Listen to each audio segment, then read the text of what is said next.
Dela writes, my MVVs, welcome. Queen Naomi is not looking for a man who would treat her as poorly as the Ooni of Ife has treated her. Stay away from Queen Naomi and Kabiesi's business. Queen Naomi's uncle rumored to have slammed Ooni's sisters. Stay away, mind your business. This will not be the first time they're telling you to stay away. You're not Kabiesi's mouthpiece. If anything, Kabiesi has people that are duly employed to speak for him. Stay far away. Don't come now and begin to try and, bully Naomi into accepting what she does not want to accept.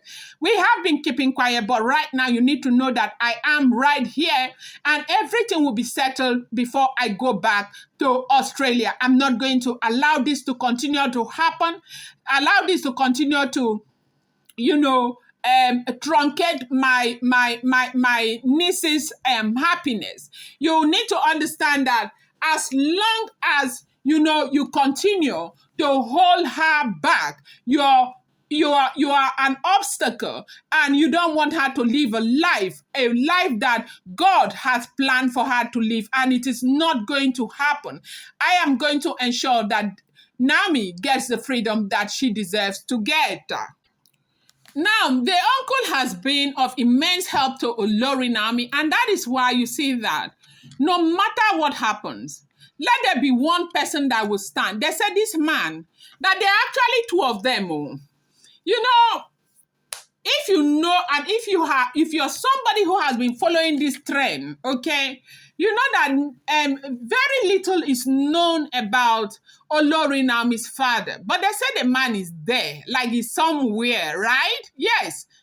And we have not heard that maybe the man died or anything. Me, I've not heard. If you have heard, please let me know. Some people say the man is also a man of God. He's very quiet, but not with the mother anymore, for those who know, okay? That Naomi has a relationship with him, but not as strong as it's supposed to be, apparently because he was not really there when they were growing up, which is not a new thing. We know this time. So many different children have gone through that, okay? But they said that she also has two uncles, okay, the father brothers, who love them so much, who have always been there. Now, the Australian pastor, when we talk about this man, the Australian pastor, a lot of people think that it's a dashi. He's not a poor man. No. They say the man has churches, like churches. They say he has big churches in Australia, and he is a real man of God. Now, let me talk to you about the reason why I'm taking out time to explain this is because I saw a comment where some people are saying the man is probably not a true man of God, that if this man were to be a true man of God, the man would have just prayed for Naomi's deliverance and, allow Naomi to go and start up a life or probably get married to some other person like one Itunu. Yeah. Itunu, I saw your comment, the long comment that you wrote, okay? Thank you for that comment. I appreciate you. If you are listening to this video, you are the one who wrote that long episode that Naomi is not a true woman of God. Number one, because she agreed to marry the Ooni of Ife, and the uncle is not a true man of God, because if the uncle were to be a true man of God, that Naomi, he would have prayed for, he would have delivered Naomi and allowed Naomi to get married to some other person, and this thing would have gone away. And Naomi is not a true woman of God, and that is why she agreed to marry a traditionalist, that what you sow is what you reap, and Naomi is reaping what she sowed, that she is Itunu, you said that you are waiting to see how Naomi will be covered in shame. Continue to wait. Continue to wait, because she will never be covered in shame. I, Delaram, will never, ever, if I'm anywhere, I hear somebody say, I am praying for Itunu to be covered in shame, I will say, God forbid, even though I don't know you in person. Naomi will never be covered in shame. You have no right to judge Naomi like that. The reason happens to be that God can send you anywhere, even everything that is happening now. Do you think that God does not know what is going on? God knows what is going on. Look at what David had to go through to kill Goliath. If you read your word, you will understand what David had to go through to kill Goliath.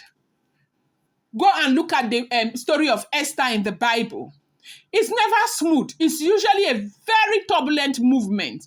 And so God can send anybody anywhere. When you judge Naomi and you say you want to see Naomi in shame, you will never see that shame, okay? And so, sorry, I'm even I digressed, okay? Dela writes, please, sorry.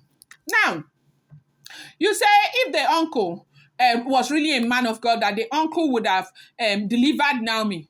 Then it means that the word of God that says that you should give to Caesar what is of Caesar and give to God what is of God, that word does not stand. In your own Bible, it doesn't matter. Even Jesus Christ, when he came, he said that he did not come to abolish people's tradition. He said he came to preach light to them. And this is how people are being deceived. You think that Naomi entered the covenant and Naomi must come out of the covenant. And Naomi is knowledgeable of that. And that is why she's waiting patiently to see what happens. And that is why the uncle is waiting. So it's not of you. It's not for you or me or anybody to say that they are not people of God. Thou shalt not judge. Anyways, going back to this, okay? Now, the uncle has come back to say to them that Naomi may never meet a man as maybe big as the Ooni of Ife, influential as the Ooni of Ife, commanding society as the Ooni of Ife. But Naomi will surely find happiness. Now, in this world, what is bigger than happiness? If you have all the monies in the world, you are not happy. Now, what is that money? What would that money be for? Look at people like PDD today. Look at the likes of very wealthy people who are so frustrated today. What has happened to their wealth? Of everything that we acquire in this world, most importantly is happiness. Happiness. If you are looking into eternal perspective, like after now, where will I be? Then you're looking to be happy. That is the biggest wealth you can ever get. And so, if God blesses you with good health, you're strong. You see some people 70, 80, 90, they are so strong. And they are happy because they are close to God. And, you know, they are with their spouses. They are enjoying their grandchildren and all of that. It get wealth way big past that one. No. So the uncle was trying to kind of educate the sisters that Naomi is going to have the kind of life that God has prepared for her. And she's going to be happy. She will have children. She will have be in a relationship where she is loved, appreciated, and respected. So don't come here and tell me that she will never find a man like the. It's not all about wealth. It's not all about pedigree. There are some things in the world that are bigger, greater, better than pedigree and wealth. And you need to get that into your head. And do not come and tell my niece how she is going to find man or some man, or she is not going to find some man. It's not up to you to do that. It's the grace of God that will permit us or help us acquire some of the most beautiful things that we desire in life. And God is going to enable that for Olori Naomi. Don't judge and tell her how she's going to find or she's not going to find. Because everything that you people are looking at is just color and color and color and nothing else. Nobody thinks about the eternal perspective. So leave her alone. They said the uncle spoke and slammed the living daylight out of them. So I'm going to bring you more update. I appreciate you so much. Do not forget, these are all alleged, rumored, and speculated information making the rounds on social media.